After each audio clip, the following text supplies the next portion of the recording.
Hi hello வணக்கம் மக்களே, நான் உங்கள் பெங்களூர் தமிழன். நம்ம இன்னைக்கு ஒரு சூப்பரான ஸ்வீட் ரெசிபி செய்ய போறோம். ரொம்பவே டிஃப்ரெண்டான முறையில் அல்வா செய்ய போறோம். ஆமாங்க, இன்னைக்கு ரெட் பனானாவை வச்சு அல்வா செய்ய போறோம். வாங்க எப்படி செய்யறதுன்னு பார்க்கலாம். முழுசா வீடியோ பார்த்துட்டு வாங்க வீடியோக்குள்ள போலாம். நம்ம இன்னைக்கு செவ்வாழை பழத்தை வச்சு அல்வா செய்ய போறோம். அதுக்காக நம்ம 5 வாழைப்பழம் எடுத்திருக்கோம். பார்த்தாலே தெரியும் உங்களுக்கு. நல்லா பழமா பழுத்துருக்கிறத பார்த்து எடுத்துக்கலாம். இப்போ இந்த வாழைப்பழத்தெல்லாம் நம்ம வேக வச்சு எடுக்கணும். அதுக்காக நம்ம சுடு தண்ணி வச்சுருக்கோம். இப்போ இந்த சுடு தண்ணியில் நம்ம இந்த 5 வாழைப்பழத்தையும் போட்டு நல்லா கொதி வர வரைக்கும் வெயிட் பண்ணலாம். இப்போ பாருங்கள், நல்லா கொதி வர ஆரம்பிச்சிடுச்சு. உங்களுக்கு பார்த்தாலே தெரியும். இப்போ கொதி வர ஆரம்பிச்சதுலேருந்து 2 நிமிஷம் கொதி வந்தால் போதும்.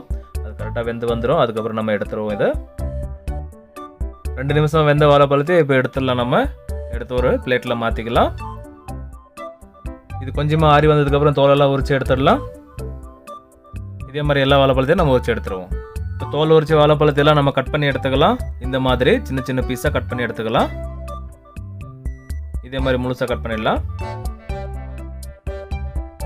நம்ம வாழைப்பழத்தில் சின்ன சின்ன பீஸாக கட் பண்ணி முடிச்சாச்சு. இப்போ அடுத்த ப்ராசஸ் என்னென்னு பார்க்கலாம் வாங்க. ஒரு பாத்திரம் எடுத்துக்கலாம். அதில் 1/2 கிலோ கார்ன்ஃப்ளவர் மாவு போட்டுக்கலாம். 1/2 கிலோ கார்ன்ஃப்ளவர் மாவுக்கு 1 லிட்டர் தண்ணி ஊற்றிக்கலாம். தண்ணி ஊற்றி இந்த மாதிரி கரைச்சிக்கலாம். கட்டி இல்லாமல் இருக்கணும். நம்ம நல்லா கரைச்சி வச்சுட்டோம்னா தான் கொஞ்சம் கட்டி இல்லாமல் நல்லா வரும். பாருங்கள், இந்த மாதிரி வரணும். நம்ம இந்த ஸ்வீட்டெல்லாம் ஆரம்பிக்கிறதுக்கு முன்னே இதெல்லாம் செஞ்சு வச்சிடணும். இப்போ அடுத்த ப்ராசஸ் என்னென்னு பார்க்கலாம் வாங்க. ஒரு கடாயை வச்சுட்டு 2.5 கிலோ சர்க்கரை போட்டுடலாம். 1.25 லிட்டர் தண்ணி ஊற்றிக்கலாம். இப்போ ஸ்டவ் ஆன் பண்ணிடலாம். சர்க்கரை கரைஞ்சி கொதி வர வரைக்கும் வெயிட் பண்ணலாம். இப்போ சுகர் சிரப் கொதி வர ஆரம்பிச்சிடுச்சு பாருங்கள். இந்த சமயத்தில் நம்ம கடாயை சுற்றி தண்ணி தெளிச்சிக்கலாம். எதுக்காகன்னா கடாயை சுற்றி நம்ம இந்த சுகர் சிரப் ஒட்டி இருக்கும். அந்த சக்கரெல்லாம் கரையாமல் போயிடும். அதனால தண்ணி தெளிச்சோம்னா அது உள்ளே இறங்கி கரைய ஆரம்பிச்சிடும். அதுக்காக தண்ணி தெளிக்கிறோம். இப்போ இதில் ஒரு 4 கிராம் லெமன் சால்ட் சேர்த்துக்கலாம். லெமன் சால்ட் போட்டு மிக்ஸ் பண்ணதுக்கப்புறம் நம்ம கரைச்சி வச்ச கார்ன்ஃப்ளவர் மாவு இருக்குல்ல, அது இப்போ இதில் சேர்த்துக்கலாம். முழுசாக சேர்த்துட்டு கிண்ட வேண்டாம், அப்படியே இருக்கட்டும். கார்ன்ஃப்ளவர் மாவு ஊற்றுறதுக்கு முன்னே ஸ்டவ் சிம்மில் வச்சுக்கலாம். இப்போ குடுப்பி தூக்கி மேலே வச்சுக்கலாம் நம்ம கிண்டாமல் இருக்கிறதுக்காக. இப்போ இந்த கடாயை சுற்றி நம்ம நெய் சேர்த்துக்கலாம். இந்த மாதிரி ஃப்ளேம் சிம்மிலே இருக்கட்டும். நம்ம கிண்ட வேண்டாம். 1 நிமிஷம் வரைக்கும் வெயிட் பண்ணுங்கள். இப்போ பாருங்கள், 1 நிமிஷம் ஆயிடுச்சு. இப்போ நம்ம குடுப்பி போட்டுட்டு இந்த மாதிரி லேசாக பொறுமையாக இந்த மாதிரி நம்ம கிண்டுறப்ப பாருங்கள் திக்காய் வந்துட்டு இருக்கு பார்த்தீங்களா. இந்த மாதிரி பொறுமையாக இந்த மாதிரி கிண்டி விடணும். நம்ம ஊற்றிருக்கிற கார்ன்ஃப்ளவர் மாவும் சுகர் சிரப்பும் சேர்ந்து ஒரு மாதிரி திக்னஸ் இந்த மாதிரி வரும் பாருங்கள். இது முழுசாக அதே மாதிரி ஃபுல் ஒரு ஜெல்லி மாதிரி மாறுற வரைக்கும் இந்த மாதிரி பொறுமையாக இந்த மாதிரி எடுத்து விடுவோம். பொறுமையாக இந்த மாதிரி கிண்டி விடலாம். பாருங்கள், இப்போ ஓரளவுக்கு திக்காய் வந்துருச்சு. எல்லாமே இன்னும் கொஞ்சம் திக்காகணும். அது வரைக்கும் இதே மாதிரி எடுத்து விடலாம். ஸ்டவ் வந்து சிம்மில் தான் இருக்கணும். இது வந்து கொதி வந்துடவே கூடாது. சிம்மிலே வச்சுட்டு பொறுமையாக இந்த மாதிரி கிண்டி விடலாம். அப்போ தான் நமக்கு அந்த அல்வா சூப்பராக ரெடியாகி வரும். இப்போ பாருங்கள், நல்லா திக்காய் வந்துருச்சு. இப்போ அதே மாதிரி விடாமல் பொறுமையாக இந்த மாதிரி கிண்டிகிட்டே இருக்கலாம். அப்போ தான் நமக்கு இது முழுசாக திக்காகி ஒரு ஜெல்லி பதத்தில் வரும். இந்த மாதிரி பொறுமையாக கிண்ட ஆரம்பிக்கலாம். இப்போ நல்லா திக்காகி ஜெல்லி மாதிரி மாறிச்சுல. இந்த சமயத்தில் நம்ம ஃப்ளேம் வந்து மீடியம் ஃப்ளேம் வச்சுக்கலாம். இதே மாதிரி விடாமல் கிண்டிகிட்டே இருக்கலாம். இது திக்கானதுக்கப்புறம் 2 நிமிஷம் இதே மாதிரி கிண்டிகிட்டு இருக்கிறோம். இப்போ இந்த சமயத்தில் நம்ம வேக வச்சு கட் பண்ணி எடுத்து வச்சுருக்கிற வாழைப்பழத்தை இதில் சேர்த்துக்கலாம். செவ்வாழை பழத்தை இதில் சேர்த்து கிண்ட ஆரம்பிக்கலாம். நம்ம செவ்வாழை பழத்தை சேர்த்ததுக்கப்புறம் விடாமல் இதே மாதிரி கிண்டிகிட்டே இருக்கலாம்.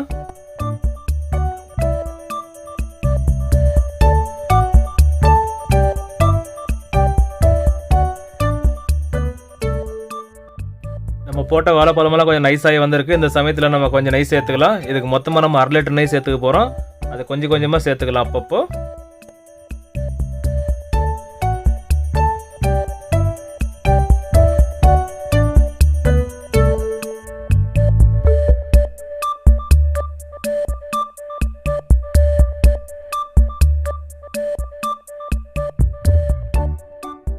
இப்போ இந்த அல்வா நல்லா கெட்டியாக வந்துருச்சு. இந்த சமயத்தில் நெய் சேர்த்துக்கலாம். நம்ம எடுத்துருக்கிற நெய் தான் கொஞ்சம் கொஞ்சமாக சேர்த்து இந்த மாதிரி கிண்ட ஆரம்பிக்கலாம். இப்போ இதை சுற்றி கொஞ்சம் வலிச்சு விட்டுடலாம்.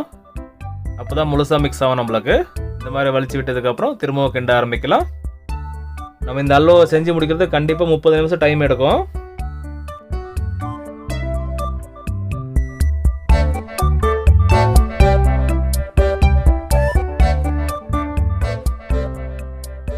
இப்போ இந்த அல்வா திரும்பவும் கெட்டியாக வந்துருச்சு. இந்த சமயத்தில் நெய் சேர்த்துக்கலாம். நெய் சேர்த்துட்டு திரும்பவும் இந்த மாதிரி க்ளீனாக வலிச்சு விட்டுடலாம். அப்போ தான் முழுசாக மிக்ஸ் ஆகும். நம்மளுக்கு கிண்ட ஆரம்பிக்கலாம்.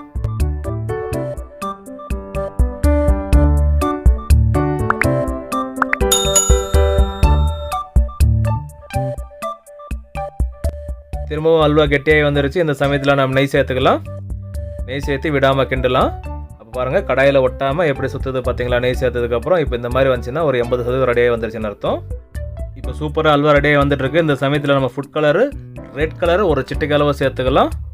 சேர்த்துட்டு மிக்ஸ் பண்ணலாம். அது கலர் மாதிரி வரும் பாருங்க. அந்த பனானா கலர்லேயே மாறி வரும். ரெட் பனானா கலரில் வர்றதுக்காக தான் நம்ம இந்த மாதிரி செய்கிறோம்.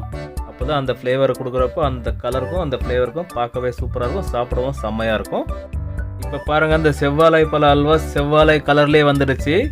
பார்க்கவே இவ்வளோ சூப்பராக ரெடியாகி வந்துடுச்சு இல்லை. இந்த மாதிரி கடாயில் ஒட்டாமல் சுற்றுதுன்னா ரெடி ஆகிடுச்சின்னு அர்த்தங்க.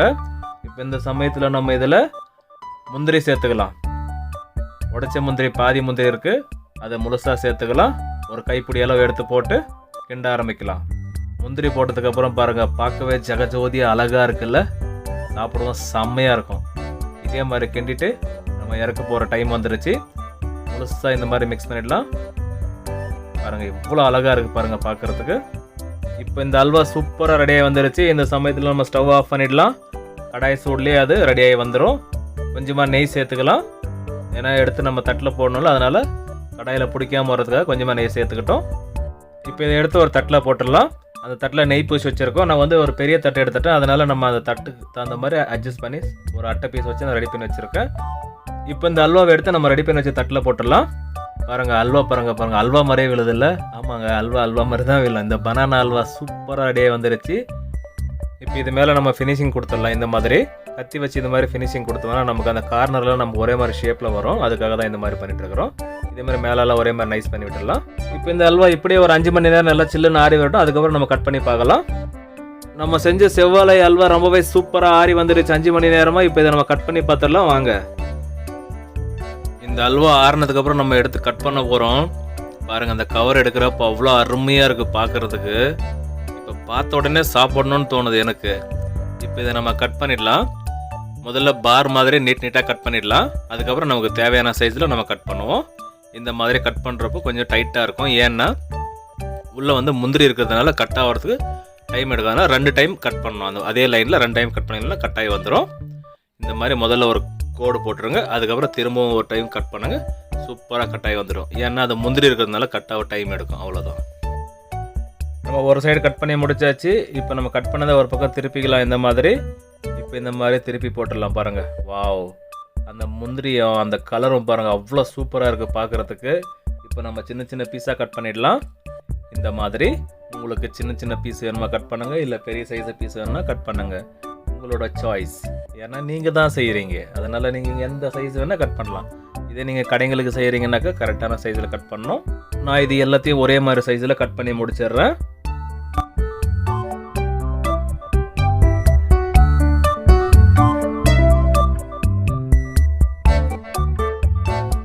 முழுசாக ரெட் பனானா அல்வாவை நம்ம கட் பண்ணி முடிச்சாச்சு.